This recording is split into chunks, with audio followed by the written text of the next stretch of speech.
All right, hello. That's creepy. It's the first time I saw that on camera. Wow, what a way to start the show. Hello, everyone, and welcome to the first episode of Ask the King in 2 months. That's right. As you know, last time around, I announced that Ask the King would now be a bi-monthly thing. That way, it would get a lot more time for people to think up better questions, to accumulate questions, and it would basically cover a longer time frame, especially considering I'm not doing my ongoing podcast Hate Live anymore.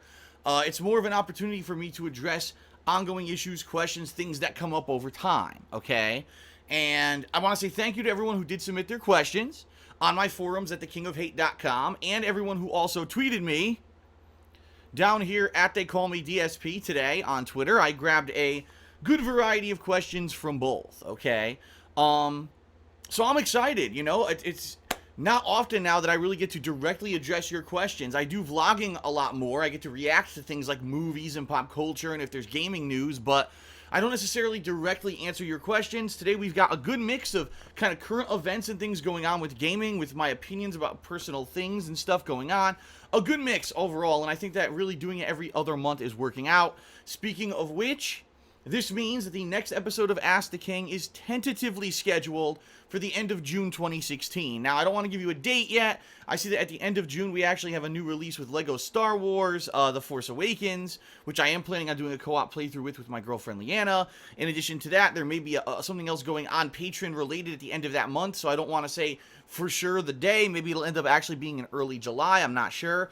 But, FYI, you can already post up your questions for the next episode of Ask the King right now on the kingofhate.com forums, and I will put a link in the description of this video and all of the parts of this episode of Ask the King so that you can post up those questions in advance, alright? Now, before we get started, I do want to take just a couple minutes to give a patron update because I don't do Hate Live anymore, and that used to be the show where I talk about all this kind of stuff. And I do realize that this show, Ask the King, gets some pretty good viewership.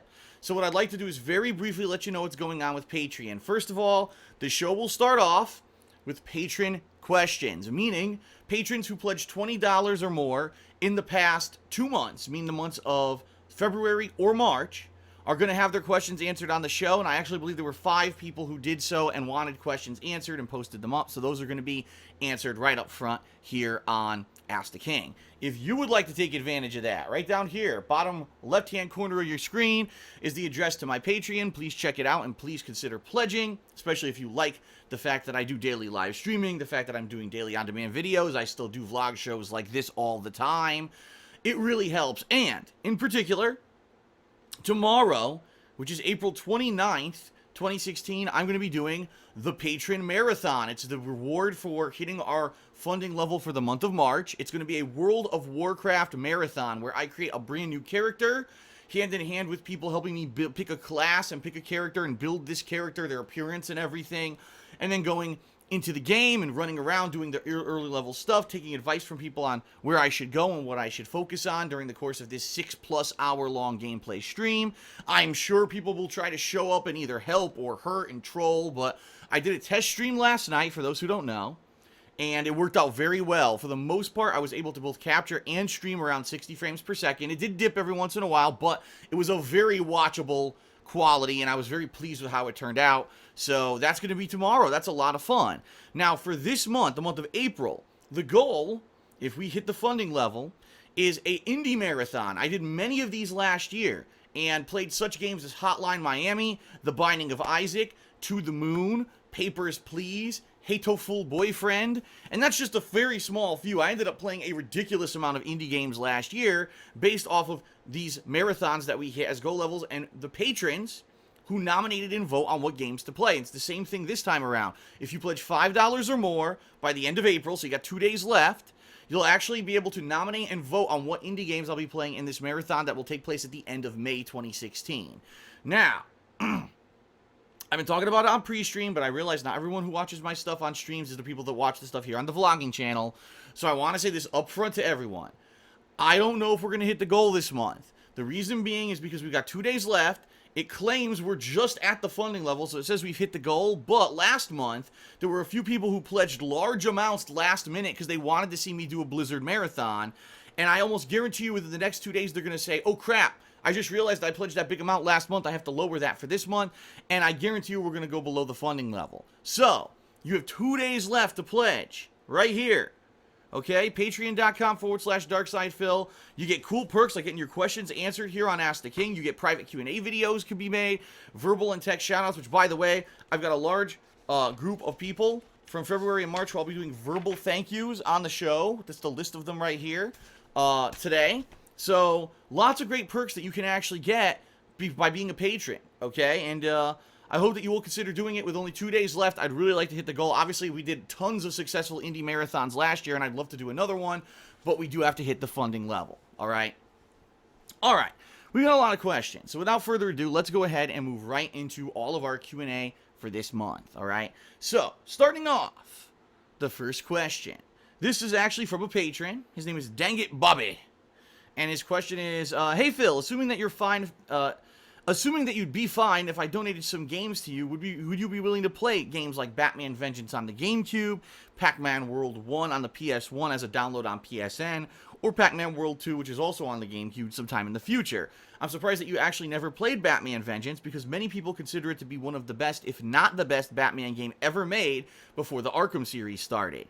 It's based off the animated series, complete with the same voice actors, and plays similarly to the Arkham games. I thought this would be neat for you since Batman vs. Superman is coming out this week, although this might not be relevant by the time that the newest Ask the King is out. So as you can tell, this question was back from March before Batman vs. Superman had released.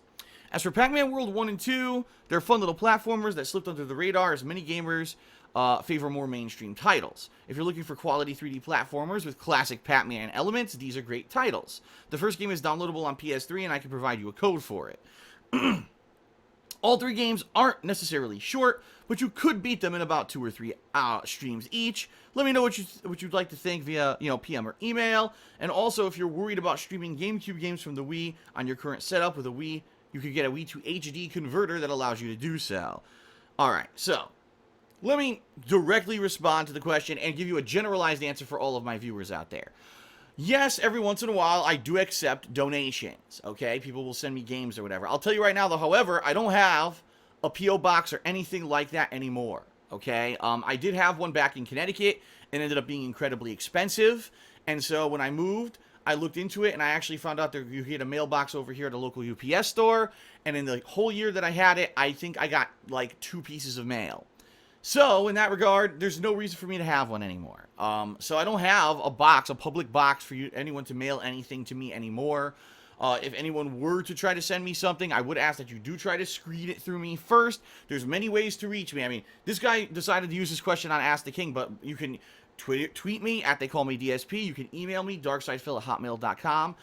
Please don't just start sending me stuff. I know that some people, they search on the internet and they find, addresses and then they start sending me. Please don't do that, because I don't want to be inundated with a bunch of stuff, especially if I have no plans on playing it, okay? Now, in regard to this particular question, I actually own Batman Vengeance. If you remember years ago, we're talking back when The Dark Knight Rises came out, all right? So that's many, many years ago. I did a Batman marathon. I actually had played Batman Begins, and I actually played a bunch of the retro Batman games. Remember, I played Batman on the NES, and I played a few other ones. And during that marathon, I had also purchased Batman Vengeance, but I never got around to playing it simply because I had played a ton of Batman games at the time. Now, if you remember, this is what's different between now and then. I don't know what's happened with movies, okay? Back then, the blockbuster movies of the year, okay, would start coming out maybe around May, and they'd run from May, June, July, August. It would be like the summer blockbusters, right? So that was perfect because if you remember, back then, especially even today, it still stands true, there aren't a lot of mainstream big AAA game releases usually during that time period. The exception would probably be May, usually does have a lot. But June, July, August, a lot of the times don't have a lot of stuff going on. And so for a few years then, I remember it was like through the years like 2010, 2011, 2012, even to some extent 2013, during the summer months when there was not a lot going on, if there was a big movie coming out, I would do a marathon based around that movie, right?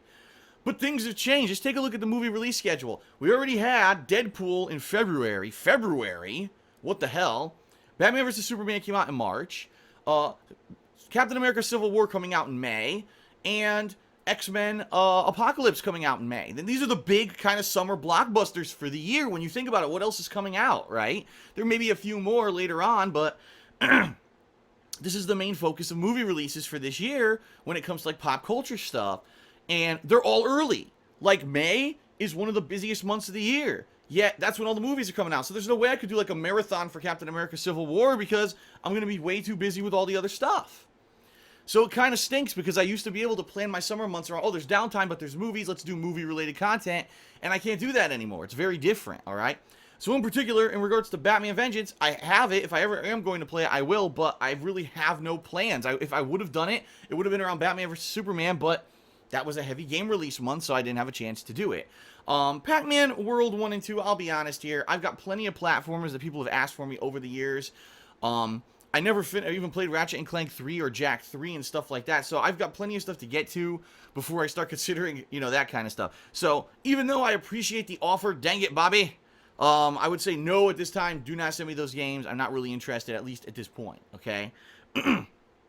Next question. From Bioptic Stream, he says, Phil, having to choose just one, what game developer would get your DSP Seal of Approval, and what do you think is their best game or series, and why? I mean, here's the thing, okay? It really depends, because there are different game devs that have made different kind of games over time, and also you got to talk about what era. If you're talking of all time, right, of all time ever, Nintendo probably would be one of them, even though Nintendo, I'd say in the past, 10, 15 years, certainly has not been as great as it once was. There was an era in the 80s and 90s when you said video games, a lot of people just said Nintendo games, right? You would ask your mom for a game for Christmas, she said, oh, the Nintendo game? You're like, well, no, it's actually for, the Sega Genesis. Oh, but you want a Nintendo game, right? Actually, that's how it was. It was synonymous. Gaming meant Nintendo. And a lot of people in their minds, the mainstream, Nintendo. And when you think about it, all the games they put out are really epic first-party games with lots of production value and stuff. So even though I criticize Nintendo harshly all the time, I do have to say Nintendo is up there. Would they be my overall #1 seal of approval? Probably not, because of recent years things that have happened with this company. Capcom was another one, where for years, right, they could do no wrong. You had Street Fighter, you had role-playing games, you had action-based beat-em-ups like Final Fight, and stuff like that. During the 90s and early 2000s, Capcom could do no wrong. Resident Evil, huge freaking series. Then they came out with Devil May Cry, and it was like hit after hit after hit. And then somehow in the second half of the 2000s, this company lost their way, just like Nintendo. And they're like, I don't get it. I don't understand what happens with these big companies. I don't know if they get these big overinflated egos, or they just decide to take crazy decisions. I don't know. But if you're talking like right now, currently, there's some great game devs out there. BioWare, right, comes to mind. The game studio that makes games such as Mass Effect and Dragon Age. I mean, those are some huge popular ones from recent memory that just everyone pretty much loved, except for the conclusion of Mass Effect 3, but I digress. Overall, people would say, wow, those games, usually when they come out, are of a very high quality, right? And I would think of a few others. Like, I've definitely liked the BioShock games, and it's actually eluding me now. In the back of my mind, the studio that made the BioShock games, it's just a shame that that studio is no longer going to be making that kind of game anymore. They kind of dissolved after BioShock Infinite. I could sit here all day praising different game studios. CD Projekt Red, Witcher 3, one of the most full-fledged, full-featured games. I mean, you could tell they put tons of time and fucking effort and just attention to detail, and they loved what they were doing when they made that game. They wanted to make the highest quality game. It wasn't about the biggest moneymaker. It was about the highest quality game possible. It's too tough to put your finger up. People say, what's the best, Phil? It's too tough for me to put my finger down on one, you know what I mean? And when you say, oh, what's the best game series? I can't answer those kind of questions. It's very subjective. It's based off of what's your favorite forte, what's your favorite kind of genre of game, and the bottom line is I don't have one. Even though some people would say, well, what about fighting games, right? Or what about this? No, I've grown in the years that I've done YouTube, I've grown to love so many different kinds of games. Shooters, action-based, RPG, fighting games, there's just so many. And I don't want to say, oh, this is the best or this is the worst. But hopefully, at least with my answers here, I've given you some kind of an idea of my opinions on the subject. Okay? Next question. This is a good one, actually. I remember this one. This one is from, hold on, my pages are stuck together. JDog2009. He asks the following. Hey Phil, I'm wondering, what are your thoughts on game series that release spin-off titles? One series that infamously has done this is the Kingdom Hearts series, as it has released 5, or at least that many if I can recall off the top of my head, spin-off titles across multiple platforms since the release of Kingdom Hearts 2. As I'm a hardcore fan of this series, I don't mind it, as it just gives me more to play of a series that I love. However, when I talk to my friends who are more casual fans of Kingdom Hearts, they're aggravated by the many spin-off titles that Square Enix is milking their fan base and stalling for as long as they can before they'll finally release Kingdom Hearts 3. They note that due to the many storylines across the spin-off titles that the main plot is all over the place at this point, and that it's hard to even understand what's going on story-wise in the games. While I can agree with those points somewhat, I feel that they're closing themselves off from really great games and would really enjoy them if they were to put their desire for Kingdom Hearts 3 to the side and just judge the games on their own. What do you think of Kingdom Hearts or other game series that release spin-off titles? Do you feel that it enriches or devalues the series overall, and why? That's a great question. Because here's the thing. Spin-offs can be a great thing, and spin-offs can be a burden. It all depends on how the spin-offs are done, why the spin-offs are done, and how it's handled. So here's the deal. Let me give you an example of a spin-off that I think is actually a good idea. All right. There's a television show called The Walking Dead right now. Huge, right? It's tons of ratings. Everyone still loves it, even though it's been 6, 7 seasons now, I think. I'm trying to remember how many seasons there actually have been. Crazy popular. And the makers of the show said, wow, we could really benefit from this popularity. We could make a spin-off show that is in the same universe, and it's supplementary material. It's not necessarily required watching, but it could be interesting. So they started last year with the show Fear the Walking Dead. Now, this show featured a completely different cast of characters from those in The Walking Dead. It's a completely different storyline, and it's even a different time frame as the original Walking Dead. You do not have to watch Fear the Walking Dead to know what's going on The Walking Dead. You can watch the shows completely independently of each other, and they don't intersect, so it doesn't even matter. Okay? But if you're a fan of that main plot line that the world has gone to shit and zombies have taken over, you'll probably enjoy both shows. In my opinion, that's the way to do a spin-off series. It may be in the same universe, there may be some connections to the overall world and culture or design of the plot line, but it doesn't have to say, oh, it's required, you must do this to understand this.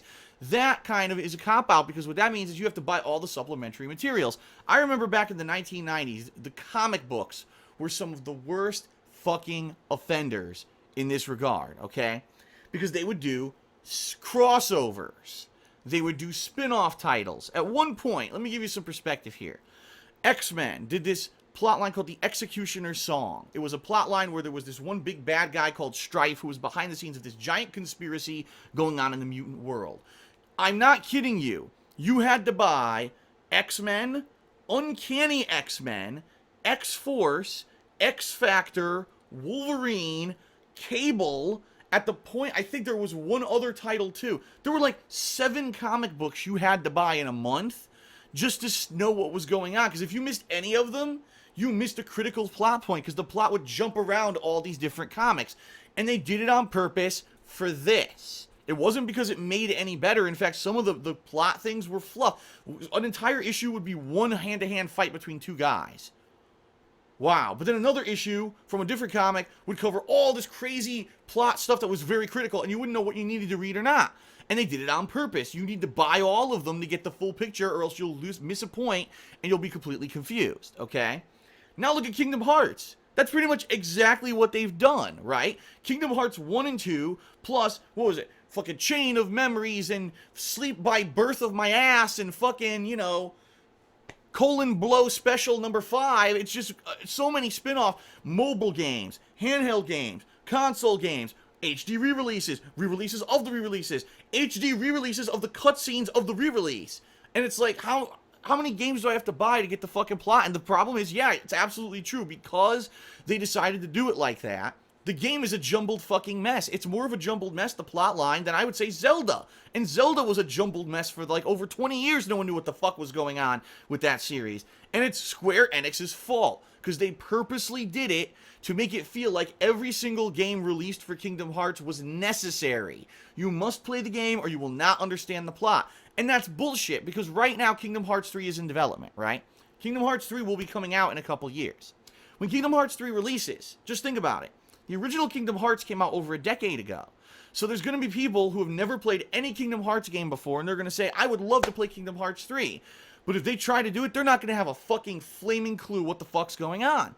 Because Square Enix made it too complicated to make money. And this is the problem. They didn't think long-term longevity or life cycle of their game or their franchise. They thought money, money, money, money, money, money. And it completely diluted the series. I myself had never played Kingdom Hearts before. I played Kingdom Hearts 1 in the HD re-release collection a couple years ago, and I actually really enjoyed it, with a few strong and harsh criticisms of the game near the end, but for the most part, I really did enjoy Kingdom Hearts. Then I played Kingdom Hearts 2, and everyone's like, well, you missed out on this and this, because you didn't play this spin-off game and this game and this game. I'm like, whoa, whoa, whoa, whoa, whoa, whoa, whoa. I played part 1, now I'm playing part 2. If there's stuff I missed in between, that's not the fault of the gamer. That's the fault of the game designer, who didn't say, this was Kingdom Hearts 2, you must play it to understand the plot. This is Kingdom Hearts 3, you must understand it. That's bullshit. They made spin-offs that they did not number as titles in the series, but they were necessary plot, watching in order to know what's going on. Terrible game design and absolutely terrible narrative storytelling. It's just garbage. And anyone who writes stuff will tell you that is garbage, and it's done for this. So I can see your point, J-Dog. You're saying, but those are good games. Yeah, absolutely. And I'm not saying anything about the fact that maybe those games are good. They could be in their own right. But when you've got a game that's on a mobile device that a lot of people don't have, when you have a game that's on a handheld that not everyone bought, when you have a game that's on another console, that's it. PlayStation 1, PlayStation 2. Well, I don't think they were ever on PlayStation 1, right? No, there was PlayStation 2.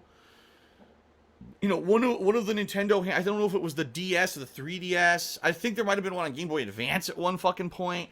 Now you got one on the modern 3DS, and you've got it on fucking PlayStation 3 and 4 now, and now you're going to have one on, you have to own thousands of dollars worth of equipment to even fucking play the series. It's ridiculous at that point. So both sides of the fence have a point here. My point is this: if you're a game developer, stop thinking like this. Even though, yes, the bottom line is very important, you also got to think about your customer base and the longevity. Because the bottom line is this: when Kingdom Hearts 3 comes out, it will be a bestseller, but it'll be a bestseller to the hardcore fan base. It's going to be a hard fucking sell for Square Enix to try to market that game to people who haven't played the previous games, because it takes so much to catch up at this fucking point. Or the flip side will happen: people buy it and play it like, I don't know what the fuck is going on in this game, because there's no explanation, because I have to play 14 other games before I play this one. It's stupid. So it is kind of like a slippery slope that you have to be careful of, and I think Square Enix did drop the ball with the Kingdom Hearts series. And by the way, I'm not criticizing the plot or anything like that. I'm just saying it's way too convoluted, and it's way too much investment for you to be caught up on events. It's bullshit, and they shouldn't have done it that way for this. Alright, the next question from DS Kylo Ren. He says, Phil, can you tell me the best and worst game you've played and why you would play or never play them again? Again, I hate these absolute questions. Because, no, I don't have an absolute favorite game. I've said over the years, there's games like Super Mario World, or The Legend of Zelda: A Link to the Past, or Final Fantasy 4 or 6. Those are the games that I've probably played the most in my lifetime. I've played them and replayed them over and over. Okay? But at the same time, there's other games that I've loved that I never really, like Suikoden 1, I played like 2 to 3 times until I unlocked the entire cast. And I love that game. Blue Dragon, even though it has shortcomings, is actually one of my favorite RPGs of all time, I think. But there's other games, too, that I play. Street Fighter, duh. The original Street Fighter 2, Super Street Fighter 2 Turbo, obviously my favorite fighting game of all time. I can't say this is the best game I've ever played. I just can't. I just can't. But the bottom line is, I would play a lot of games again. If people ever wanted to see me replay a lot of these games, I would. But I don't think anyone wants to, because the thing is, that's the thing with YouTube. Once you play it once, that playthrough is immortalized, and that's your first take at the game for YouTube, and no one would want to see me replay the same thing to see if my reactions would change or whatever. It probably wouldn't be that interesting. Worst games, I mean, I've already answered this question ad nauseum. A game like Conduit 2 is probably one of the worst fucking games I've ever played. Not only did the performance, terrible performance on the Wii, tried to do things the Wii couldn't handle, a terrible game altogether anyway, a horrible plot, a horrible ending, absolutely horrible, probably one of the worst games I've ever played in my life. And it's funny because when people still ask me, what are the worst, that's the one that always jumps out in my head, Conduit 2. Seriously. Alright. Next question, and I believe this is actually the final question from patrons. From Sammy Samosa, he says, 2 quick questions. First, have you ever had feelings for a fictional character? Do you have a waifu? No. I can 100% tell you, no. Now, not to say, a lot of people watch an anime with a sexy girl with her tits hanging out. Yeah, sometimes you have a reaction to that, right? Not so much anymore, now that I'm 34 years old, but when I was much younger, yes. You watch a television show, and yeah, those are just created characters, but you might be attracted to a character or whatever.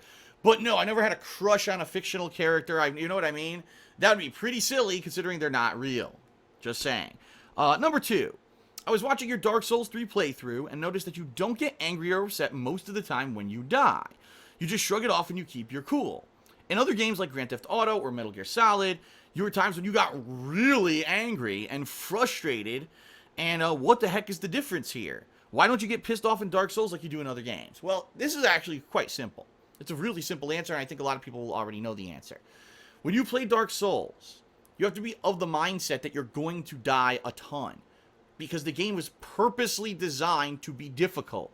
It was purposely designed to have cheap deaths, to have traps that you'll fall for, to have things that you'll never know even existed, and then it's set up for that purposely, so that you will have a hell of a time playing and replaying and replaying, and that's kind of the experience and the actual accomplishment feeling you get with Dark Souls is, yes, you may be bested by something a bunch of times, but you'll eventually tough through it and overcome it. And boy, this time around with Dark Souls 3, some of these boss fights, right, I really had to dedicate myself to just fucking keep playing and playing and playing and playing until I finally beat them. And there was some like that fucking Champion Gundyr fight. Oh my god, like, that was probably one of the hardest bosses and hardest things I've ever done in gaming, no lie. And I don't know if it was just because it was my build of my character or whatever, but that was very challenging and daunting. And I raged. I did rage, But for the most part, no, if you're watching a Dark Souls playthrough, I don't rage all the time. A lot of times I'll laugh because it's funny. You're expected to die, and you actually laugh at some of the creative things that the game designers did with traps. I still remember probably one of the best traps in Dark Souls 3. I'm running down this corridor, chasing one of the bugs that glows. If you kill it, you get a rare piece of crafting material that you need to get your weapons more valuable, and they're rare, so you want this thing. Chasing it. I swing, I hit it, I swing it one more time to kill it, and a guy comes right through a side door that you could not see while you were running down the hallway, hits me from behind, insta-kills me. And it's like, I fell for the trap. They purposely put that there to bait you into chasing that bug so that you would get killed from behind. And I laugh because it's funny. It's not, it's enjoyable to see how they've set it up. Now, if I had to replay 47 minutes of gameplay in order to get back to that point, I'd be pretty pissed. But at least in the recent Dark Souls games, the checkpoints have been pretty good. So it's hard for me to rage when the checkpoints are actually quite good. So there you have it. Alright, you know what? I'll answer one more question for this part, because now we're actually almost going 30 minutes already, I know. Time flies during Ask the King, doesn't it? I'll answer one more question for this part, then we'll split it, take a break, come back, and I hope you'll watch parts 2 and 3, which I'm sure we're going to have, because there's lots more questions. Alright? So, this question is actually not from a patron. We're heading now into the forum questions. From Extreme Machine 3K2. He says, Phil, I think it's been enough time now since you've left Twitch to evaluate the results. Now, if you don't know what he's talking about, I used to stream on Twitch TV, a website very popular for live gameplay streams, from early 2013 through late 2014, and around November 2014, I left them and came over to YouTube, and I've been live streaming here on YouTube full-time since then. Okay? So, his first question. You don't have to give exact numbers, but monetarily, how does the income that you've been earning from Machinima through YouTube and their live streaming compare to the income you used to earn when streaming on Twitch? And with Twitch, that includes your monthly subscription money. Now, I gotta explain again. Twitch and YouTube are different. On Twitch, you can run ads on your videos and you get ad revenue while you're streaming. And there's something called paid subscribers. For people who are paid subscribers, okay, they get access to premium features, like maybe there's some icons that they could put into your stream chat. They also can get other things that you give them. It's up to you, all right? Really, honestly, paid subscribers didn't get too many advantages when I was on Twitch. I tried to give them as many as I could, but there were a lot of things that were like restrictions. Like you weren't allowed to give them outright something for being a paid subscriber. Like that was against the rules or something like that. So really, paid subscribers is people who pay to see you keep streaming because they want to support you, ultimately. And then they get like a little bit out of it, okay? That's how you make money over on Twitch. On YouTube, yes, you run ads when you're doing live streaming, and you make ad revenue on those live streams, all right? And that's pretty much it. Now, YouTube does have paid subscriptions too, but much like Twitch, they don't really do much. So when I moved from Twitch to YouTube, I changed my business formula, and I said instead of asking for subscribers all the time when I'm streaming, instead I would adopt Patreon, right?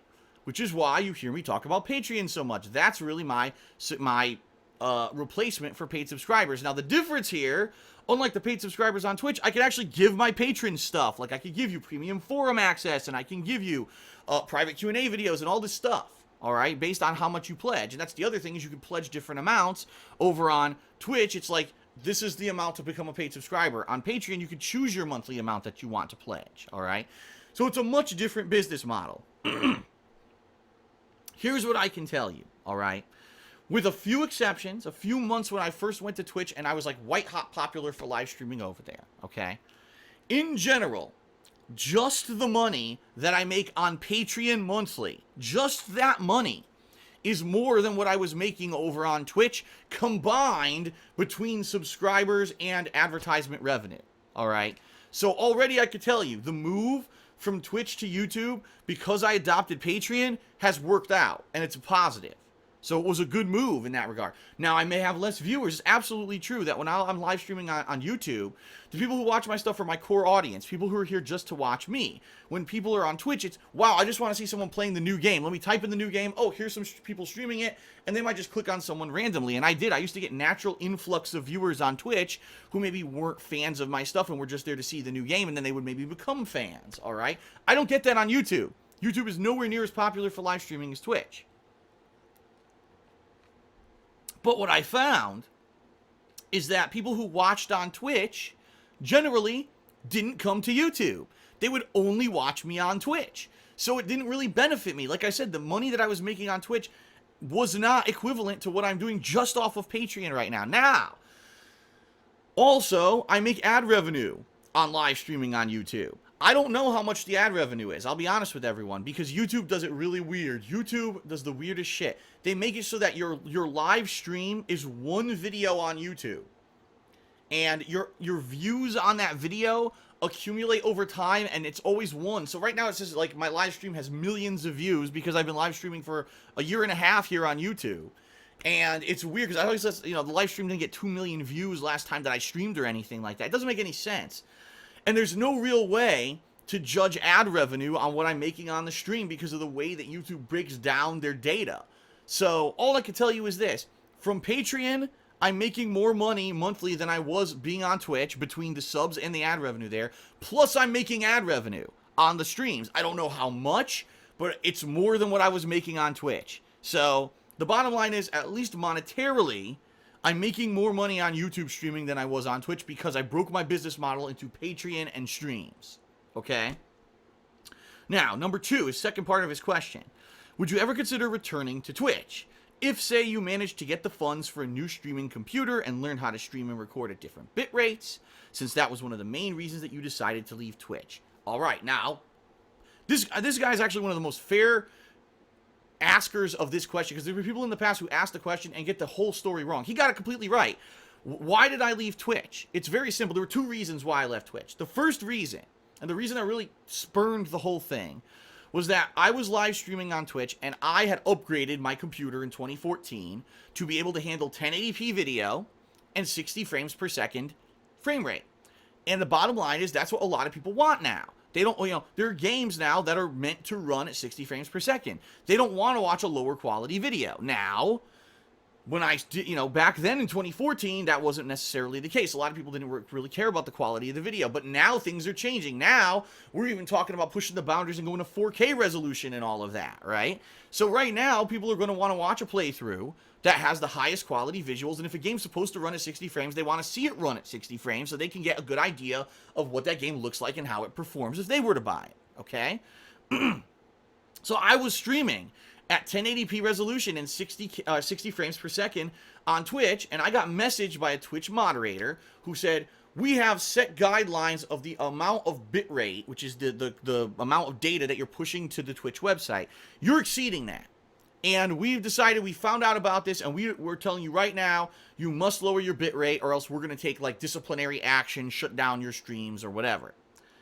I said, okay, fair enough, I'll do that. So I did. I lowered my bitrate, and by the way, incidentally, the time that this happened, I was playing an Assassin's Creed game. It was Assassin's Creed, oh god, not Syndicate, Unity. Assassin's Creed Unity. So I lowered my bitrate, and I lowered my resolution, all that. And my stream looked like shit. It was choppy, it was pixelated, it looked really bad, and the videos for YouTube looked pixelated and really bad. And so I was like, well, this makes no sense, because if you actually look at Twitch, there are popular streamers on there who all of a sudden, they could stream at high resolution. Oh, they can stream at 60 frames per second, and they don't get talked down to or forced out of being at that resolution.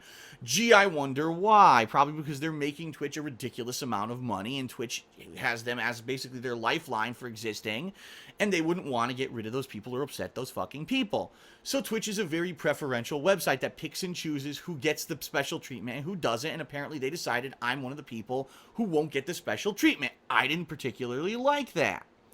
In addition to all of that stuff going on, all right, I did not like a lot of business practices that were happening over at Twitch at the time, all right? Twitch started out as a business that was almost 100% for the gamer, all right? The best quality visuals, advertisement revenue that was high, right? It was all about putting out the highest quality streams. That's all they cared about. And in the year and a half that I was at Twitch, actually it was almost 2 years, I saw them go downhill daily. With less communication with people who were streaming. They weren't fixing ongoing issues that were happening. I saw more and more things popping up with regulations and restrictions with what you could do on Twitch. And the ad revenue on Twitch plummeted. I'm talking from early 2013 when I started streaming to late 2014 when I quit. The ad revenue had gone to less than half of what it was. So just think about that. Well, you were getting a paycheck, right? Let's just throw it out there. $100 a week. And then all of a sudden, within a year, now you're making $30 a week for the same fucking work. Right? It's like, huh? And it was their fault. They're the business. It's their responsibility to get the best ads for their website so that you can monetize and make the most money. What Twitch did, instead of doing that, they decided to change their business model. And within that time frame, they made it so that the website was primarily based around subscription. So instead of running ads and doing commercial breaks during your live streams, now you had to interrupt your live streams to beg your viewing audience to pay you money to be a subscriber. And as I already explained, subscribers on Twitch really didn't get many benefits. It was like you would get special icons for the stream chat, and that was really it. There really wasn't much else at all that was a benefit for subscribers on Twitch. You weren't able to do giveaways for subscribers. It was actually forbidden in the rules. So the system sucked. And being that I was someone who was recording videos for YouTube as well as live streaming, I made the informed executive decision that Twitch was not for me anymore. If they were going to force me to lower my quality on my streams and subsequently lower my quality on the videos for YouTube, and they were going to become pixelated and shitty, I said, I'm out of here. Because the bottom line is, we have modern consoles now that people want to see the highest resolution, they want to see the highest frame rate. A lot of people don't want to watch a nerfed version of a game because of a fucking streaming website. So I said, enough of this. I don't like your business practices. Your ad revenue's garbage now, and I'm not going to sit here begging for subs on my stream all day. I'd rather just play the games, so I'm gone. And since then, I went to YouTube. Like I said, I adopted Patreon. Patreon picked up the slack for the money that I was making on Twitch and has gone above and beyond what I was making on Twitch, and I would never go back.